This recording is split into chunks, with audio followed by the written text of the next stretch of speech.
2018. There we go. Back in your life on this Monday, July 30th, 2018. Hello again, everyone. I'm Ariel Helwani. Thank you so much for joining us on this Monday afternoon. It's great to be here. Hope you had a lovely weekend. So much to discuss, so much going on as usual. I know I say that every week, but every week I'm not lying. There is so much going on in the world of MMA since we last spoke in particular. Just think. There's a new welterweight title fight going on September 8th in Dallas. Conor McGregor is a free man. The Khabib fight is getting closer and closer. Dustin Poirier is the most violent man in the lightweight division and maybe even in the UFC. We're wondering what's next for him with a great win in Calgary. Jose Aldo's back. Joanna Jedrzejczyk's back. The Canadian gangster has faltered, at least for now.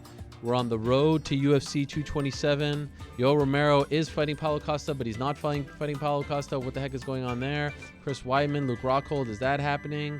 A middleweight division tournament at MSG, is that happening? There is so much going on in the world of MMA, so I'm happy to be here. I'm happy to be talking to all of you. I appreciate you joining us.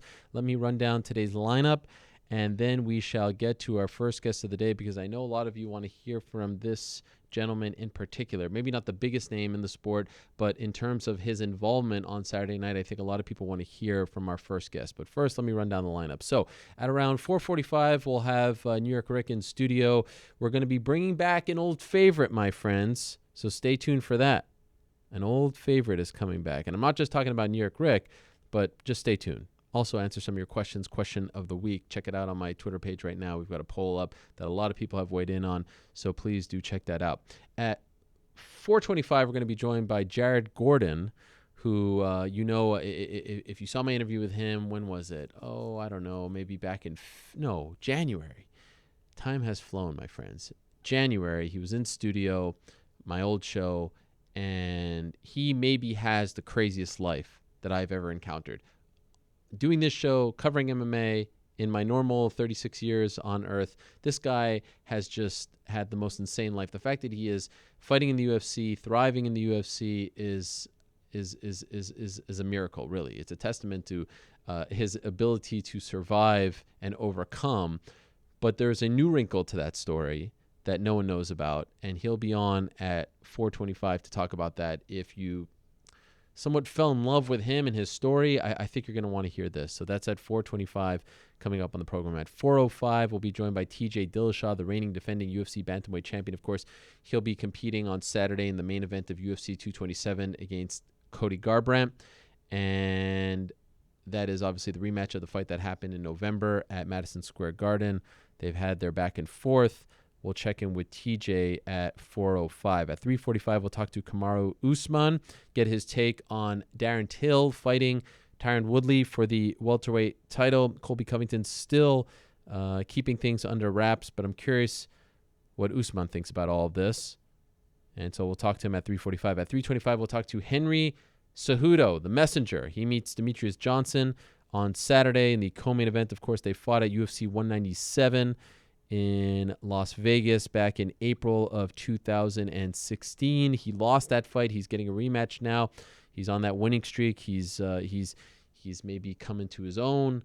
He's developed a new striking style. Looked very good in his last two fights. So we'll talk to Henry Cejudo at 3:25. Always appreciate talking to him. At 3:05, my friends, we will talk to the reigning defending UFC featherweight champion Max Holloway in his first interview since he was removed from UFC 226. You'll recall by now he did that interview on Fox. He did media on that Wednesday night, was sent to the hospital and withdrew from UFC 226 due to concussion-like symptoms. And this is his first interview. He's popped up on social media, hasn't done an interview. Very thankful that he's coming on this program. Very thankful that he is on the road to getting back to 100%. And I can't wait to talk to Max Blessed Holloway at 3 o'clock. At 2:45, we'll talk to Ilir Latifi, one of the top contenders in the light heavyweight division. Why did he pull out of the Hamburg card?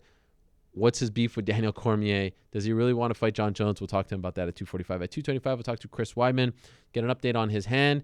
Find out if he's really fighting at MSG on November 3rd against Luke Rockhold, why that fight, and more. At 2:05, we're going to check in with Darren Till. Darren Till was supposed to be on live. Unfortunately, he can't be on live, but he has sent us a video to play on the show. So we'll check in with him, and then we'll talk to him live in the coming weeks. He was very apologetic. Something came up, didn't want to get into it, but he has sent us around 2.5 or 3 minute video. So we'll check in with him. We'll also hear from Caitlin Chukagian, who was victorious on Saturday in Calgary, Alberta, Canada. She defeated Alexis Davis, and she's one of the top contenders at 125 pounds. 145, we'll talk to Nick Newell. He's coming off that loss on the Contender Series this past Tuesday. Of course, everyone was very invested in that story. He finally got the shot, the quasi-UFC shot. Ended up not going his way. I'm curious as to what he wants next, how he's feeling. You may have seen that scrum video. He was very emotional afterwards. Nick Newell, always gracious with his time. I appreciate him coming on at 145. And then at 125, we'll be joined by Joanna Jedrzejczyk, talk about her big win over Tecia Torres and where she goes from here. But first, let us go to the phone lines and say hello to our first guest of the day. He was in Eddie Alvarez's corner on Saturday night. He is one of the most respected coaches in the sport, one of the head guys, the Ricardo Almeida fight team in New Jersey. Like I said, his stable is unmatched by any other, and I truly believe that he is one of the very best at what he does. He is Mark Henry, and he joins us now via the phone. Mark, how are you? Good, buddy. I thought this call was you wanted that award back. No, not at all. Are you kidding me? Stop it with that. I thought you wanted to grab it back from me, man. No. I'll give it back, though. Yeah, and of course, Mark is referencing the fact that both him and Almeida were my coaches of the year in 2017, and we will get into Saturday night, and I appreciate his candor here, and I appreciate the self-deprecating nature of your opening statement there. But, of course, everyone knows what you're referring to, Mark. Tough night for you guys. Eddie Alvarez loses to Dustin Poirier in the second round in a phenomenal fight. It somehow exceeded expectations. Before we get into what happened during the fight, I just have to ask, how is Eddie doing? Health-wise, physically, mentally? Can you give us an update on his state on this Monday afternoon? Eddie's a warrior, man. He's always going to bounce back strong.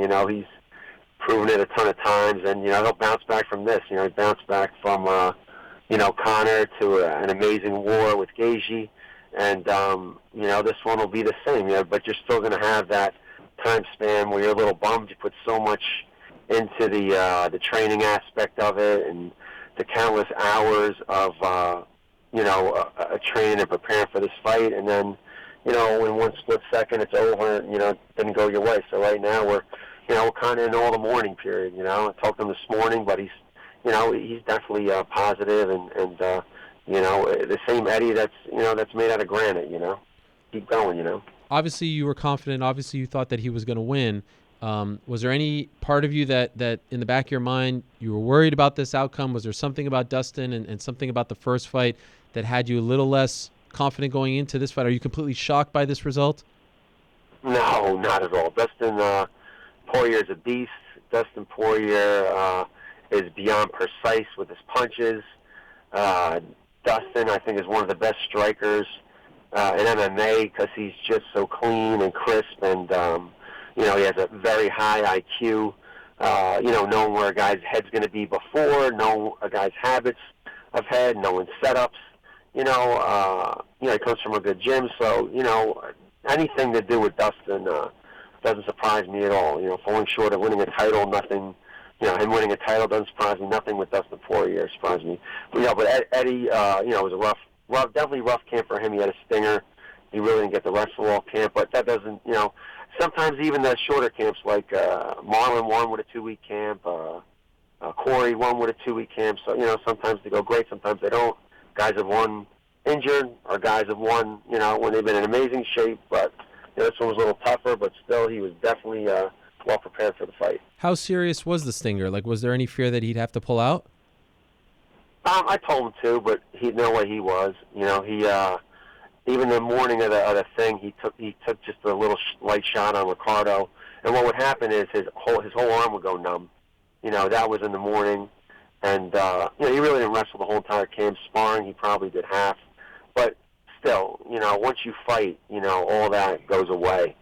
You know what I'm saying? And he definitely, knew what he was doing. The only thing I was worried about was the wrestling part. I always want Eddie to wrestle because his his top game is just so good. His wrestling's very good, but once Eddie gets you to the ground, his wrestling defense is out of control. when he gets you down, man, he's just so stifling, and his ground and pound is so amazing. But the kid, just wants the ball. He's like, the fans don't like it, da-da-da. So, that's always our argument. Gaethje, Gaethje will kind of stand in front and brawl. So when someone brawls or throws as hard as Gaethje does, they're easier to take down. He doesn't want to hear any of it. So, but when Eddie's a mixed martial artist, man, he's unstoppable, man, And, and he was ready for this fight, man. We were really excited for it, and,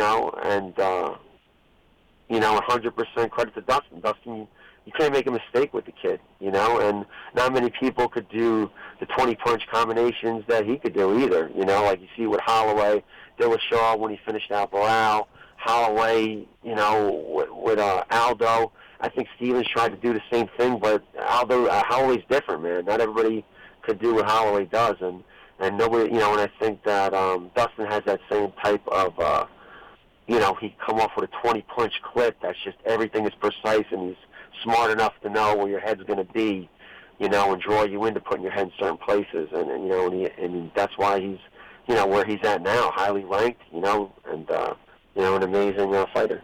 Okay, so let's talk about the finishing sequence, if you will. Eddie is in mount, and it appears as though he's in a pretty dominant position, and then he is caught, if you want to put it that way, throwing a 12-6 elbow. It doesn't hit Dustin's head, but it does hit what appears to be his shoulder, and afterwards a lot of footage comes out of what appears to be you telling him to throw that elbow. Could you tell us what you were telling Eddie, and did he do what you were trying to tell him to do? Yeah, definitely yes, and kind of no. I'd say more yes.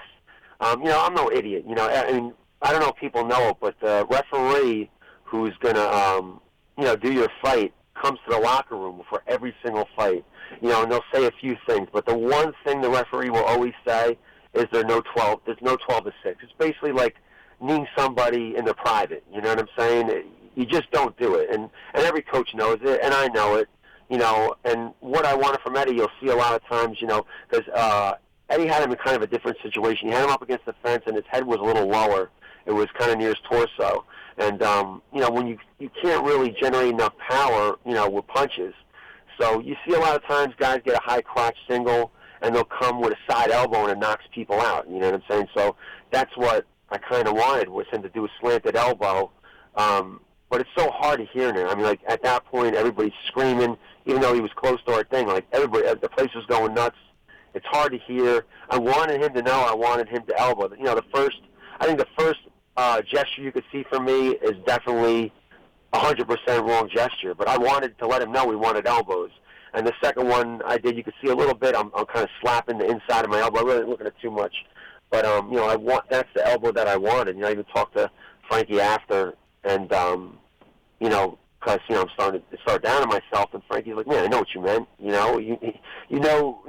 know you can't do that elbow, I'm no idiot, you know what I'm saying? So, that's the elbow I wanted. I think, but what I showed him, just to let him know I wanted elbows, was definitely, not the right elbow to do, and I believe, if you look at the thing, he looked at me at that moment. I really don't remember him in the fight looking at me, but, I guess in the tape you see it, so, if you go by the tape and the first elbow I showed, out of a scale of 1 to 10, did he do what I say?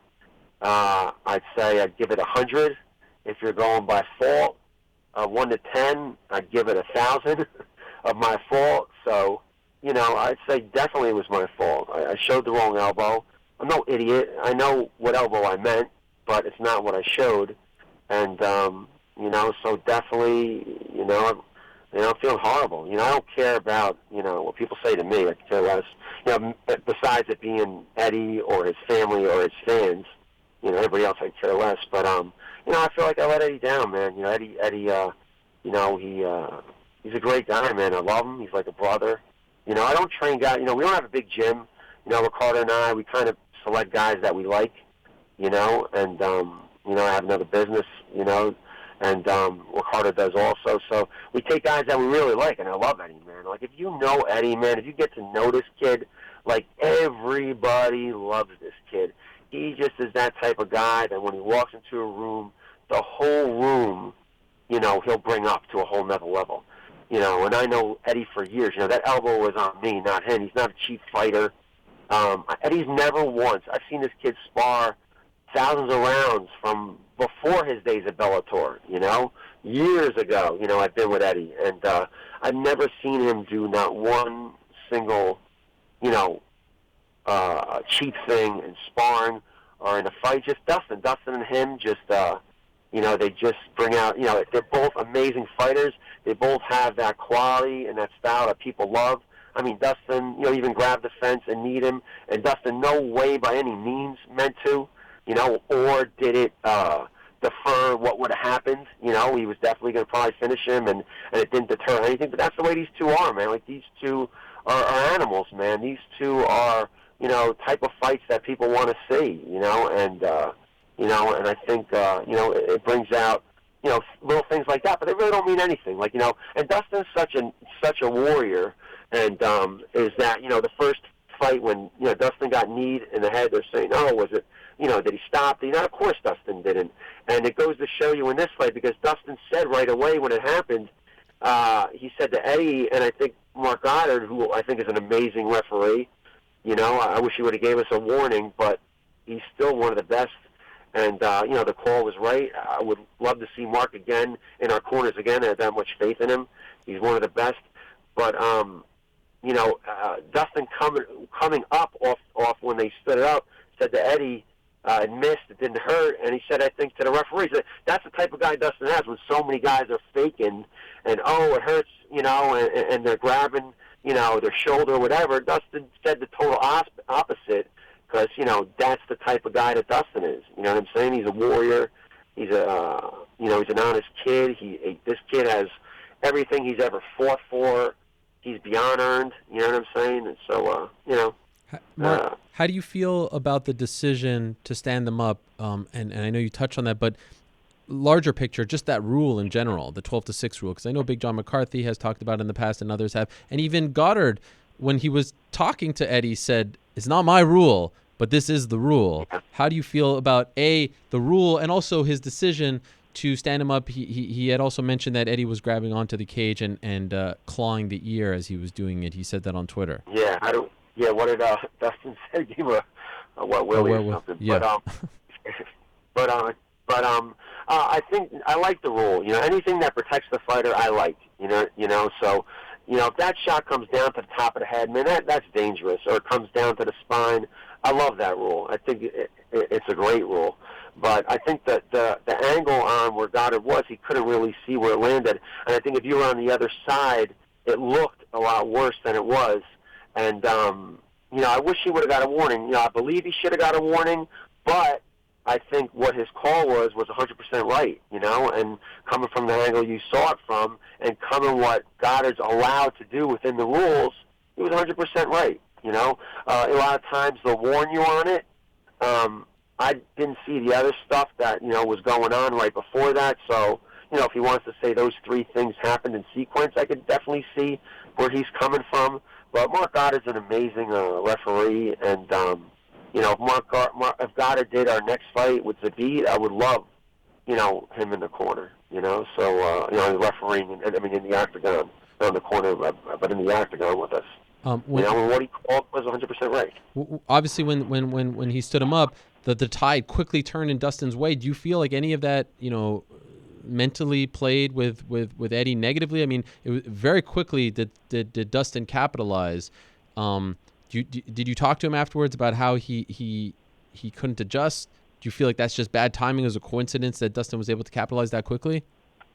Yeah, I talked to him after. It's dejecting. When they stand it up, especially when you had the position he was in. He just had him in a rear naked choke. Yeah. He had him he had him full mount, like totally with his weight up against the fence.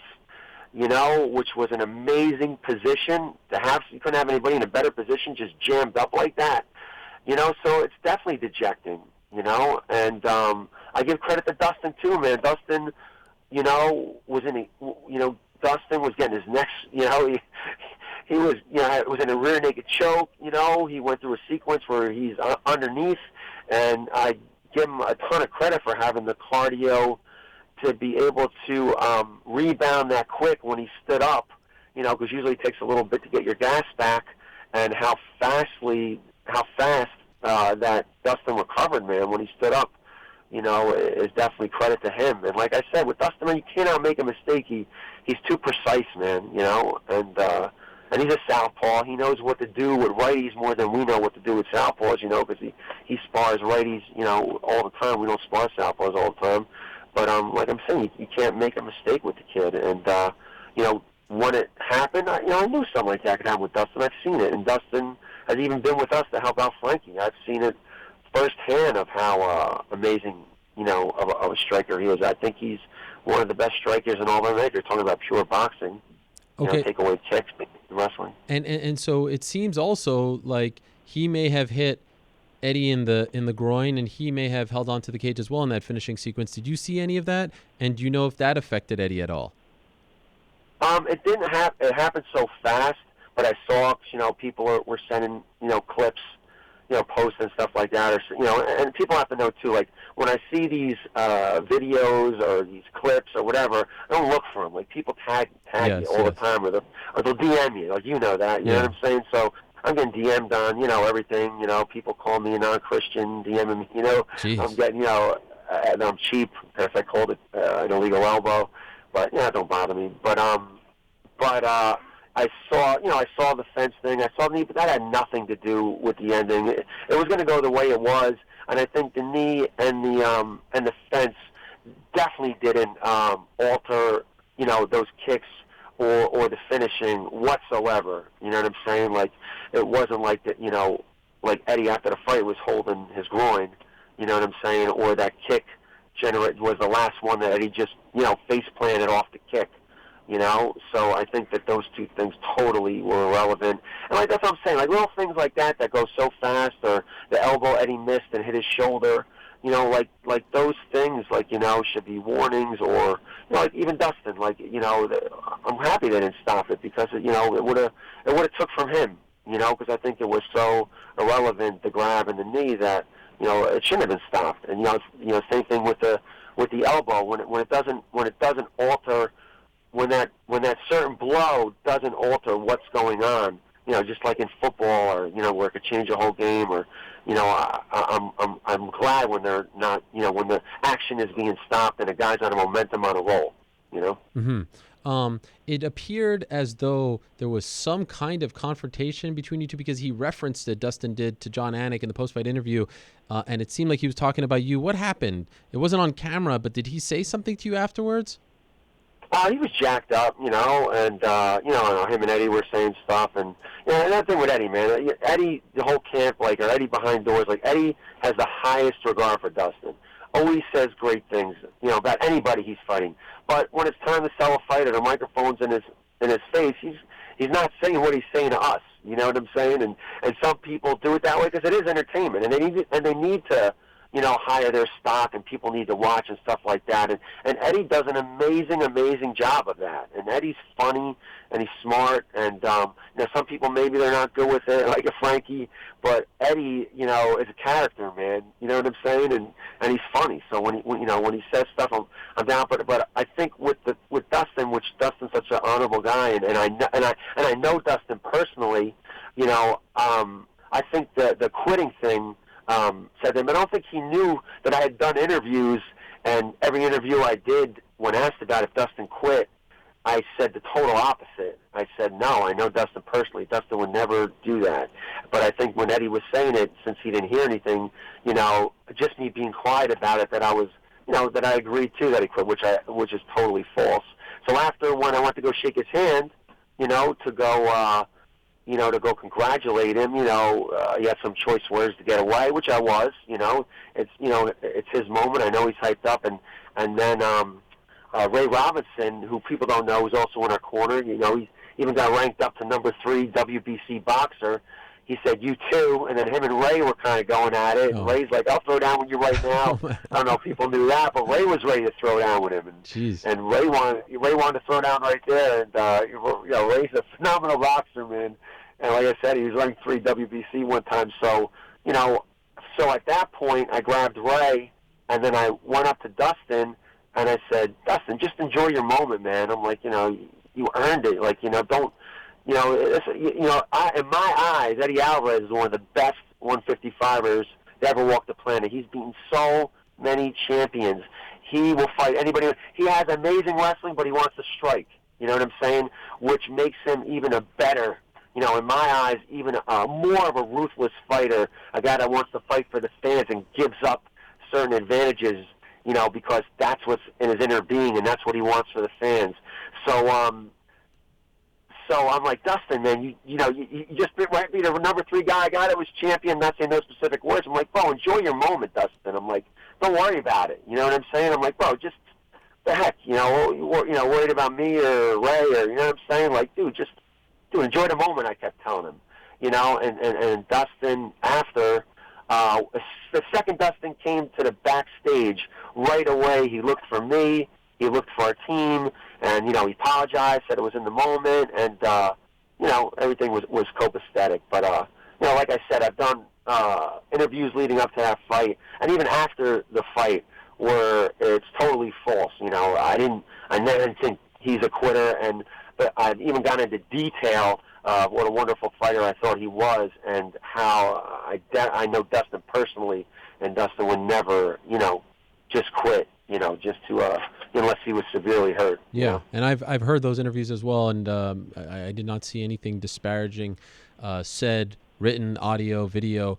So I'm glad to hear that you guys cleared it up. Last thing for you, Mark, and I really appreciate the time here today, and I appreciate you being so candid. Backstage, you and Eddie, obviously you're his coach, and you have a very close relationship. What was said between you two, and are you okay? Is he blaming you for this? Is he holding a grudge? How are you guys doing on this Monday? No, we're great. We talked this morning, and the thing with the elbow, you just really didn't know until. And I didn't even know I was showing it until you start. Everything's going on so fast. Like, you know what I'm saying? You have a split second to think. The crowd's going crazy. You can't hear. And I didn't even know it until people are tagging me. I didn't even realize that I did the gesture. We're 100% cool. You know what I'm saying? Eddie knows I love him like a brother. And but it was 100% my fault. Not even 100,000% my fault. Eddie's going to a lot of times do what I say. The whole fight he was listening, the different things I was saying, Ricardo was saying, Ray was saying, listening to different stuff. So, I blew it. You know what I'm saying? It's not what I meant in my head. I'm not, like I said, the biggest thing for me, I'm not an idiot. I know the rules. I'm not stupid. I know you can't do a 12 to 6. I've seen it and heard it 1 million times. It's not, what I meant to say, but it is what I showed. And and Eddie did look at me at the time. So it's not 100, but 1,000%, my fault. And it's a shame, because the more of a shame it is because 2 to 3 judges had Eddie win in the first round. I don't know if he would have finished that round, but he would have been up 2-0. Which also doesn't mean anything either. Dustin could pour it on, and like I'm saying, Dustin, one split mistake with Dustin, and it's over. So, not saying much, but it just stinks knowing you could have been up 2. The only thing that stinks is knowing that it's my fault, that I love Eddie to death, and that I'm the cause of what could have maybe been different. You know what I'm saying? So, I definitely let Eddie down. You know what I'm saying? My team down. So, it sucks too, because up to when Caitlin won and beat number 3 ranked girl, Corey had a great win. I think we were at 16 out of 17 wins, which is impossible, to win 16 out of 17. And we won 16 out of 17. I think like 12 or 13 were UFC fights, and I just don't want to give my team a black eye, or Ricardo, and you didn't do that. Our team tries so hard. We're a small team, and I don't want our team to get a bad rep, because like I said, man, we were killing it, man. Like, we're a small team. A lot of people don't know. Like, they don't know Corey just had a massive upset, and Caitlin, was on face. I don't know what it was on prelims FaceTime, but she just beat a number 3 ranked girl. Marlon, doing incredible. Zabit, Sajara ranked number 2. We could have 5 people fight for the title next year. Eddie would have been 6. Don't beat yourself up too much, Mark. Yeah. Do not beat yourself. This is why you're one of the best coaches in the game, because you're taking the responsibility, you're taking the blame. But please don't beat yourself up too much. And I hope that you don't read the comments and things like that. I appreciate you coming on and clearing the air, but I hope that you're not beating yourself up too much. You've done a phenomenal job with that team, and you guys will be back. It's just one Saturday, and like you said, Caitlin Chikagian looked phenomenal earlier in the night. Thank you for doing this, Mark. I appreciate it. I'll let you run now, but again, thank you so much. And again, please don't beat yourself up over this. It was a mistake. You've owned up to it, and I think you've done so in a very classy way. So thank you for that. You got it, bro. Like I said, send me the address. I'll give you back the award. But thanks, bro. I appreciate it. There he is, Mark Henry, stopping by, as honest as ever. Really appreciate his time, and I appreciate him taking the blame like that. I think it's a little harsh, but that's why he is who he is. Let's move along now. One of the big stories, Saturday night, Joanna Jedrzejczyk back, dominant as ever. She defeats Tecia Torres. She's joining us now via the magic of Skype. There she is, Joanna champion. There she is. How are you, Joanna? Hello, guys. I'm good. I'm very tired. After the fight, I slept maybe 2 hours. I flew to Poland, and on the plane, I slept only 1.5 hours. So I'm pretty tired. It's getting late in Poland. It's almost 8, but I'm excited to talk to you. Yes, and I appreciate you doing this after coming home. Thank you so much, as always. You're always very gracious. No problem. Did you miss that feeling, the victory feeling, the winning feeling? Is this something that once you felt it again, you noticed that you missed it? Sure, I missed that, and it was very important victory for me, for the UFC, for the strawweight division. I missed that, but I'm a fighter, I'm an athlete, and sometimes we win, sometimes we learn, and that's the point. Last year was like a roller coaster, but I learned from every day, and I'm better fighter, I'm better athlete, I'm better person right now. Were you happy with your performance against Tecia? Yes, I was. I didn't even get tired. I just warm up after the third round, so I was very happy. Mikey Brown, a few days before the fight, said that Tecia might shoot, and this is what she was doing. We expected her to shoot. She was trying to be sticky all the time, take me down, but I'm very happy that I could prove for one more time that my takedown defense, my grappling, my wrestling is on point, that I'm a complete MMA fighter, and I'm ready for everyone. First time in a while, you just referenced this, but first time in a while that you fight a 3-round fight, did you feel like somewhat unfulfilled? Like, I want to go 2 more rounds. I'm not used to fighting for 15 minutes. Even after 5 rounds fights, I could do 5 or 10 more. So I'm very gifted fighter with condition, but I always put on such a great work. I'm very dedicated fighter, and for me it doesn't matter if I fight 3 rounds 5 minutes, 5 rounds 10 minutes, or if they want me to fight 10 minutes. Okay, sorry, we lost you there. You can hear me? Yeah? Hello?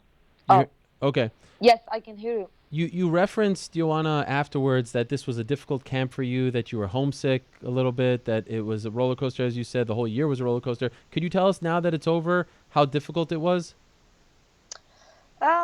It wasn't difficult. Life is difficult.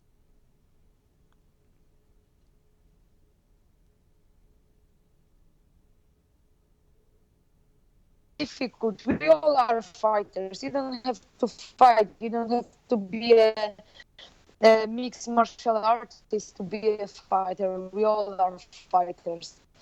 Life is a fight.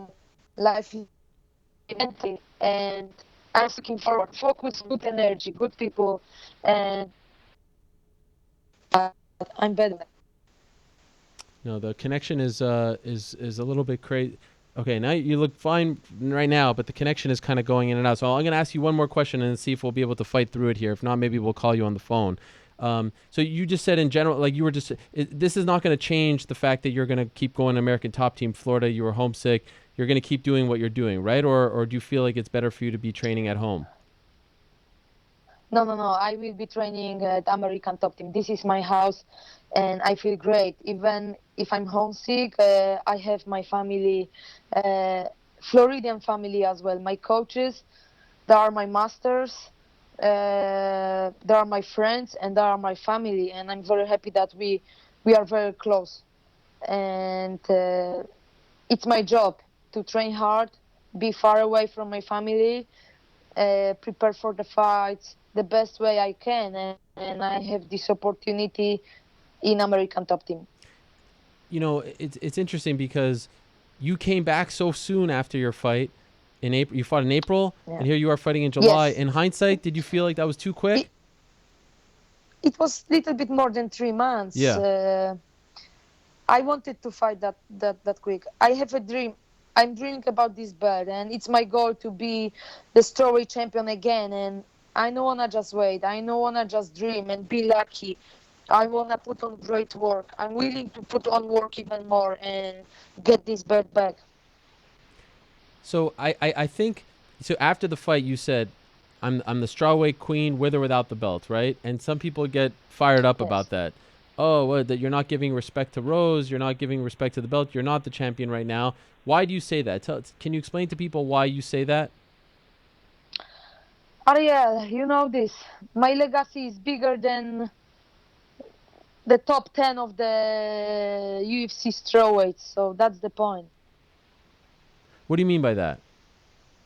Say again? What do you mean by that? Bigger than the top 10? Man, after I lost, they all started to talk that they want to fight me, that I'm bad person. They don't know me. They don't even know me. So how they can say this? And the point is that I've been in this business for 15 years, and I know that there are some people who don't know much about this business. They are fans of martial arts, but they are not like very deep into, and they are trying to define my fighting career on my two fights with Rose Namajunas. But I'm bigger than that. That's why I keep my head very high. That's why I know that I'm simply the best. And last fight and the second fight with Rose was about uh, proving to myself that I'm still the best in the world, and that's the point. Sooner than later, I will get my belt back. So I think that you're referencing a lot of your past opponents, other fighters in 115, saying, "Oh, you weren't humble enough. Oh, you deserve to lose." Things like that. Has that gotten under your skin? Is that annoying to hear? No, no, and I don't care about the hate. I only wanna feel the good energy. So if you wanna come on my social media and troll on my profiles, you can do this, but you're just losing your energy, and I don't care about this. I'm really like throwing this away because I'm focused on what I can do good. Like people can point at my eyes, but look at yourself, guys. It's funny I how know who I am. I people. know who I am, and I'm very strong, not only physically but mentally. My faith is very big, and I believe in myself. I'm very confident because of the work I put every day in the gym. I believe in my obsession, in my talent, in my discipline, and people can say whatever they want to say. I know who I am. I know who I am. Did that belief ever waver at all? Did you ever, for a moment, maybe in between the first two fights with Rose or anything like that, did it ever dip a little bit, or do you feel like you've always maintained the same level of confidence in yourself? I'm even more confident right now. Going to this fight, I was thinking of the fight with Jessica Andrade. It was probably the best fight in my fighting career, and I just after every fight with Rose, after every loss, I turn the page because every day is a journey, every day is an adventure, every camp, every fight. And like I said, people can doubt me, they can still doubt me, but I know who I am. And one day I will shut them all and Huh. I will show to them who is the real queen, who is the real champion of the strawweight division. They can complain because, like I said, people they have a big dreams, they set a big goals, but they are not willing to put on work because they are too lazy. Has the UFC told you how many fights you need to win in order to get back into a title fight? Do you have a plan? I'm really looking forward to fight for the belt. So I don't mind waiting. If Rose is going to face someone very soon, she can face someone. But I want my next fight to be for the belt. That's the point. I fought already all of them, and I beat all of them, and I was very dominant champion. So I don't have to fight for the second time with the rest of the division. I want to fight for the belt. fight for the belt. So we will see what's going to happen. I need a few days to relax, Yeah. to sit down, think about, talk to Dana, talk to the UFC. I've got lots of support from them, from the fans, and people want this fight. People want me to fight for the belt. So I spoke to Rose a couple of weeks ago, and she said that she's dealing with a neck issue and that she's probably going to take maybe a majority, if not the rest of the year off. How would that affect you? If she only comes back January, February, how would that affect you? I will wait. Okay. And did they tell you after the fight in Calgary that you are the next one? Did they say that you're going to fight for the belt next? Were you told that? You know, Jessica Andrade, I think, was in line because she's supposed to fight Rose. But I heard this rumor that she was injured or she was afraid of losing her belt and she doesn't want to fight because I heard that she was afraid that Conor was going to show up on her next show and that she got scared after what happened in Brooklyn. I get this. I understand her. But if she's really injured, I get this, respect that, but I will wait. I want to get this title shot, and I hope that Dana will give it to me. Wait, you heard Rose was afraid that Conor was going to show up? Yeah, this is what I heard. Someone said that. Really? Okay. Okay, so you're not open to anyone outside of Rose. That's the one. Ariel, I beat all of them Yeah. for 5 rounds, all of them, very hard. There was no close fight. No one. And how this time? Okay, so this time around, it seemed, as hopefully it gets back on track here. Yep. Joanna, you still got me?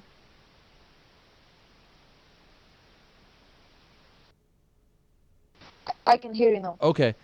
Yes, how I'm here. was the weight cut this time for you? Hello? The weight cut this Yeah. time, how was it?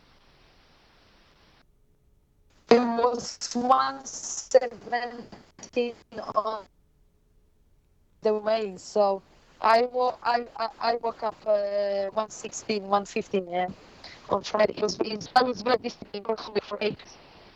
And did anyone help you with that, or did you do it by yourself? I did most of the camp myself. At the end, last 3 weeks, I was working with George Lockhart. He was there with his cook chef in Calgary. They were cooking for me, preparing good meals with the right ingredients.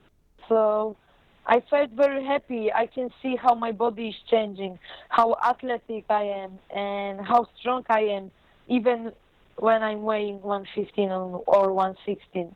If the UFC said to you, we want to give you a title shot, but it has to be at 125, not 115, are you open to that, or you just want to focus on getting the strawweight belt back? Yes, but I had a plan to move up after my last Miros Namayunas, but it was like we made this decision somehow together that I'm staying in 115, I'm winning the fight, and I believe that I will go for the belt next. Okay. So I need some rest. I don't want to take too much time off. I want to keep on training, evolving every day with every training. But there is no reason to fight someone. And like I said, if Rose is going to fight sooner, maybe this year, at the end of the year, maybe I will step to the octagon in March and face the champion. We will see. But even if they're not going to call me this week to fight in California, I will fly to California and fight in California. If there is going to change the fight next month or in 2 months for the belt, I will do this.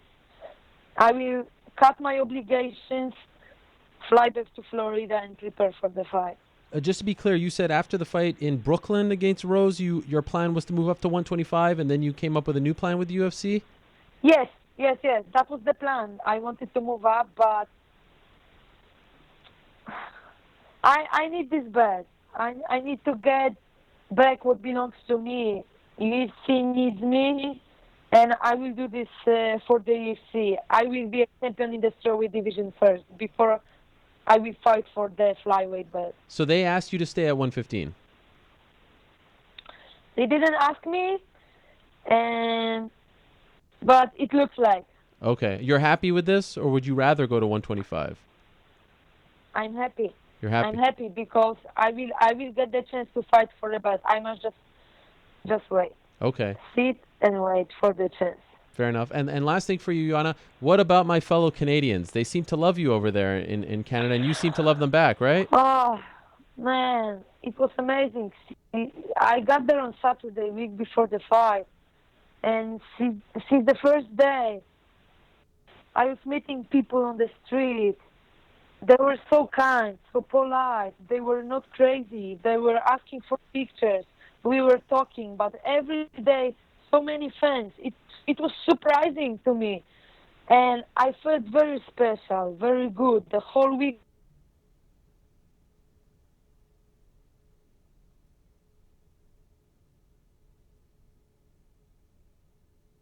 Of course, when we're talking about Canada and how It was great. easy. How you were my one, how the emotions were going on, and and and the fans were amazing. And very often I asked them, "Are you coming to the show? Are you see?" And they see, I'm fan. I'm big fan. Of, it was surprising for me, and I love it. Joanna, thank you very much. I really appreciate it. Congratulations on the win. Enjoy the victory. It was great to see you back, happy in the octagon, and congratulations on a great performance as well. Thank you as always for doing the show.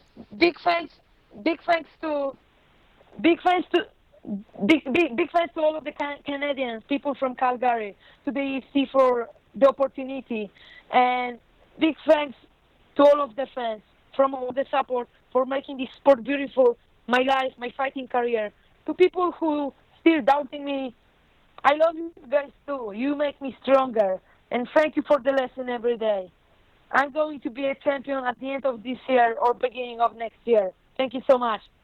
Thank you, Joanna. We'll talk to you soon. All the best. Enjoy your time off and Appreciate enjoy it. the victory. There she is, Joanna Jędrzejczyk, the former strawweight champion of the UFC, and picking up a big victory on Saturday against Tecia Torres. What a great weekend it was for American Top Team. You saw Mike Brown and the rest of the team in her corner, also in Dustin Poirier's corner over in Japan, in Ryzen, Kyoji Haraguchi with a big win once again. So American Top Team, and Mike Brown in particular, you see the way his fighters speak about him is beloved and is doing such a great job in this transition from fighting to coaching. And it seems like every weekend he is somewhere in some corner coaching some kind of fighter. It's pretty amazing to see him seamlessly transition from former champion, WC champion, to now one of the best coaches in the game. Very cool to see him take a photo with Jose Aldo. I remember when Jose Aldo fought him in WC, that was the moment when he stuffed Mike Brown's takedowns, considering how good Mike Brown looked against Uriah Faber. When he was able to do so, I remember thinking to myself, Jose Aldo is for real. You don't just do that effortlessly against Mike Brown. And Brown, of course, turned into one of the great fighters in WC history, and then transitioned over to the UFC briefly, but now has become one of the very best coaches in the game as well. And you saw his work against Tecia Torres for Joanna, Dustin Poirier as well. And he wasn't in Haraguchi's corner, but Haraguchi has been incredible since going to ATT and working with Mike Brown in particular. So congratulations to all of them on big wins on Saturday. So I said at the beginning of the show, one of the big stories last week was Nick Newell fighting on the Contender Series show, getting his shot. Unfortunately, it did not go his way. If you saw his post-fight scrum, very honest, very open, very emotional. This was a very big deal, and a lot of people were pulling for him. A lot of people were interested in the fight. Credit, of course, to Alex Munoz on a great performance, but curious to see how he's feeling on this Monday, 6 days later, and where he goes from here. He's kind enough to be joining us right now via the magic of Skype. There he is, Nick Newell. Nick, how are you? I'm good, man. Obviously I could be better, and things could have went a little different, but outside the cage, life is good, and I'm just doing my thing, and now I know the things I need to work on and what I need to get better at, and that's a good thing. As far as injuries go, obviously we see some stitches how many did you get in total? Yeah, I only got 5 stitches from that one elbow, and I got a little like scrape on my nose. I'm still in Las Vegas because one of my fighters, Justin Sumter's fighting tomorrow night on the Contender series. So I'm out here still in Vegas. I should have probably got these stitches removed already, but I don't know a doctor out here. What? So, it's gonna be. I'm gonna have to. I think maybe tomorrow I'll get them taken out, and then I'll be good. I'll be handsome again and look like a normal person. See, this is why I love you, Nick, because having to talk to so many fighters about booking the show, if I don't tell them what time, to come on in their time zone, they get all confused. You never told me once that you were not in the Eastern time zone, yet I kept telling you could do the 3-hour math, but you'd be surprised how many fighters can't do that math. So credit to you. Yeah, I went to school and I paid attention while I was there, and it's paying dividends in life right now. I appreciate that. You were very emotional afterwards, and I think a lot of people respected how open you were and the fact that you even talked to the media. 6 days later, do you still feel down? Do you still feel like you're licking your wounds, or are you starting to feel a bit better? Yeah, no, to be honest with you, I'm heartbroken. I put everything I had into this sport and everything I could I could possibly give to be the best I could, and it just wasn't enough. And I feel like I'm not afforded as many chances as other people in this sport, and people don't look at the good things; they look more at the bad things with me. But unfortunately, public opinion plays a big role in my goals and my dreams, and I'm upset that I couldn't put it together. I had my moments, and I thought it was a good fight, and I started to get my rhythm in the second and third round, especially with the striking. But he props to him. He was just a better person that day, and there's nothing I can do about it. So I don't really sulk about things. I just try to improve and just take it from here and see what's next. Did you feel more nerves? Did you feel more anxious? Because Dana's sitting there, the UFC brass are sitting there, the matchmaker, and there was so much attention. This was the moment that you were trying. Did it feel different in the hours leading up to the fight, the minutes? I felt okay. My camp was good. Of course, I had like little things, like no injuries, just hurt a little bit, as everyone is in camp. Just little things, nothing serious. But I trained hard. I felt in good shape. I was ready. The first round I was a little reserved because he's like an explosive guy, and if something were to happen and I get in a scrap and I were to like get dropped or knocked out in the first round, it would have looked real bad, and I would have had to deal with a lot of BS for like my entire life.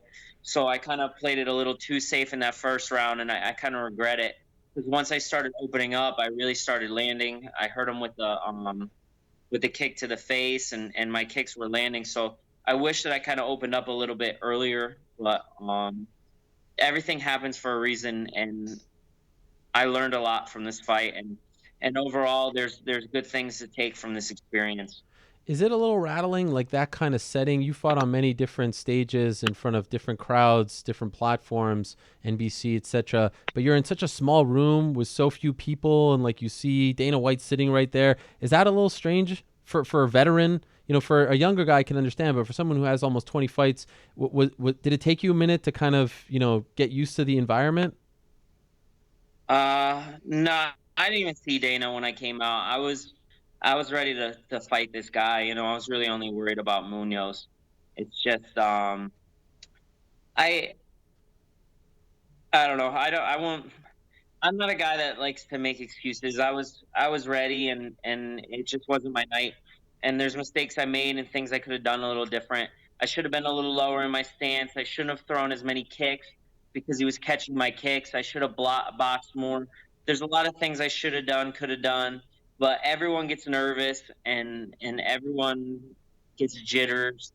And I mean, honestly, I was there to fight, and you could see when I fought, I was trying to finish the fight from the whole time, the whole fight. I was trying to get that finish and fighting the whole time. I never quit. I gave it everything I had, and it just wasn't enough.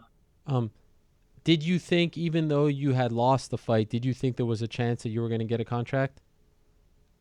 I don't know. I think that I showed that, like, hey, we got this guy that's a national champ wrestler, that's this good stud, that's like their boy prodigy from Team Alpha Male or whatever. And I gave him a hell of a fight. And I know that I could beat most of the guys in the UFC. I still know this, but I don't expect anything to be given to me. So it's really up to the UFC if they want to assign me or not. I don't ever ask for special treatment or anything different. I just ask for a chance, and I got a chance, and I wasn't able to make the most of it. Did you talk to Dana White or any of the UFC matchmakers after the fight? Yeah. I mean, he just told me that my kicks were really good and that they were real hard, and was impressed by my striking. But that's about it. There's nothing more to that. Maybe I'll see him this week, or So I don't know. nothing like, oh, we're thinking about this, or go out and do this, and this is our plan. Nothing as far as the next step is concerned. No, nothing in terms of that. Obviously, if they were to give me another chance, I would take it and make the most of it. It's things happen. What if they say, we'll give you another Contender Series chance? Are you open to that? Yeah, I mean, honestly, I just want to get a UFC win. Yeah. I just want to fight. I want to do that walkout, and I want to get my hand raised. And I want to do it for me, but there's also a lot of people that really believe in me that, I'd kind of like to do it for them too. And the older I get, the more sentimental I get, and I start thinking about all the kids that look up to me and stuff like that. And I kind of like to do it for them, to just show that it can be done, but you win, you lose, just like anyone. Basketball teams don't win every game. Baseball teams, football teams, they don't win every game. They make mistakes, and they mess up, and they lose. I still got a good track record, and I know I still have the skill. I just had a bad day at the office. You've always been honest about what you want, and you just said it again there.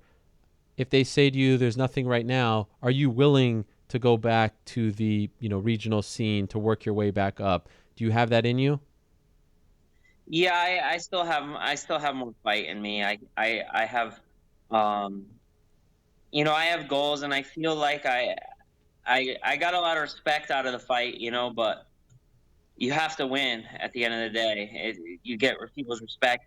People know I'm entertaining. People know I'm well-rounded.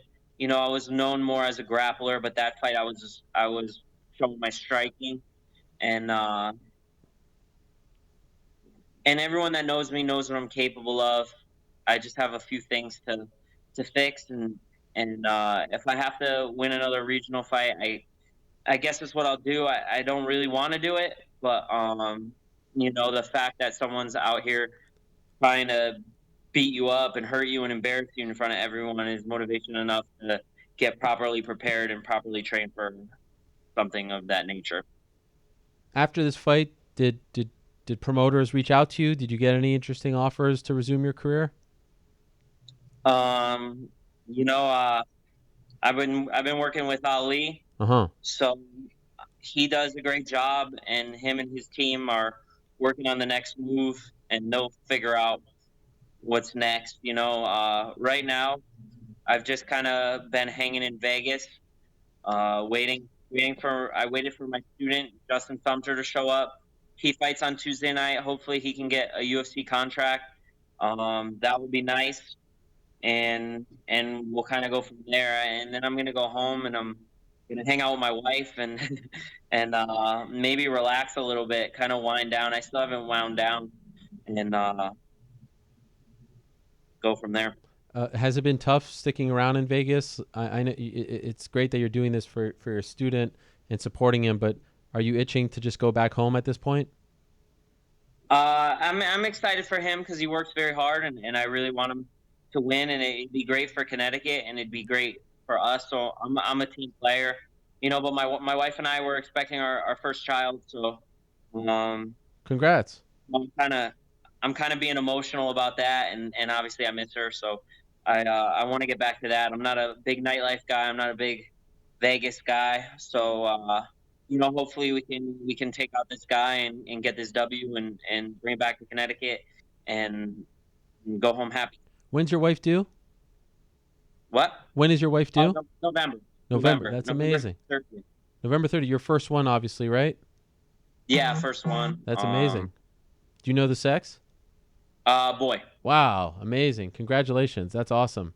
Enjoy the last few months. It's a lot of fun. It's the best time. So that's great. Do you feel like even though you're not a dad yet, but you know that you are going to be a dad, it changes your mindset a little bit, how you fight, how you approach fights, etc.? Not really. I kind of try to drown that out because I know that my family loves me and is proud of me no matter what because they see how hard I work. The only thing that changed is I bought a white pair of New Balances and some high socks. Yes. And I'm just ready to start mowing the grass and doing some dad stuff. Yes. There's nothing better, my man. And then you'll get the dad bod. It's great. It's a great life. Trust me. Yeah. Embrace it. I'm just curious, do you feel, Nick, and I know this may be a tough question to answer for you, but the UFC was never willing to give you the shot, and they finally did, once you and Ali sat down, and credit to them for that. But do you feel like deep down inside, they felt like this was the best situation possible? They gave you the shot. It was on Fight Pass. It was on Contender. But in the end, they didn't have to face the tough decision about whether or not to give you the contract because you lost. Did you get that sense at all?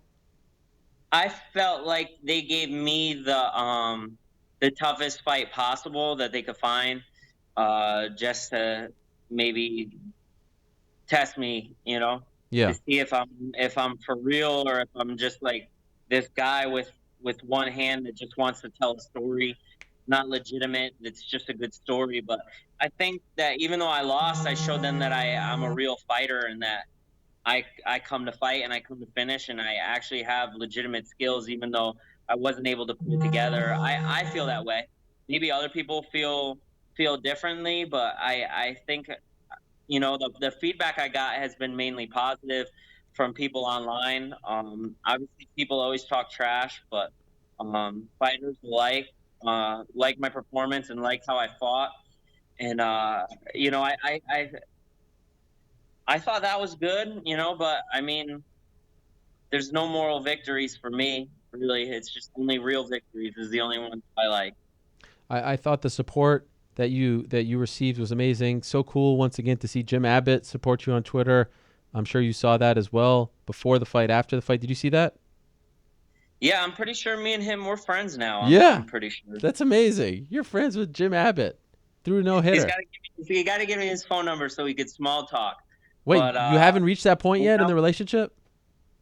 There's an interview we did together online if you go on YouTube, of me talking with Jim Abbott, but I actually have pictures, I'll send them to you, of me meeting Jim Abbott when I was a little kid. So for me, it was big to meet Jim Abbott because there was no internet. Yeah. There wasn't anything like it is today. And I didn't know any other people that had one hand. It was just me and Jim Abbott. That was the only two people on earth that had one hand that I knew of. And so, of course, he was my hero. And now I kind of get to be in a position like him where I can show kids that it can be done. And, like, all you have to do is just try and give it your all. And even though I'm not 100% perfect, just like any human being, I'm not perfect. I'm out there trying. And it sucks that I lost, but I would have been more upset if I never tried. Absolutely. Well said.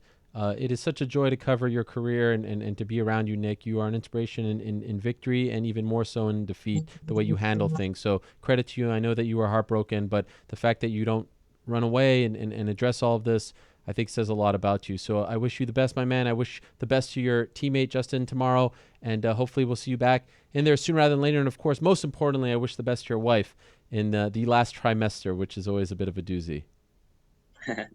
Yeah, man, you got to be a man, and you can't run away from your problems, and you can't run away from the real things in life that happen, and you got to be honest with yourself about what you're capable of and things that happen, and you got to accept the things that happen in your life move on and get better. Or otherwise, you're never going to be anything.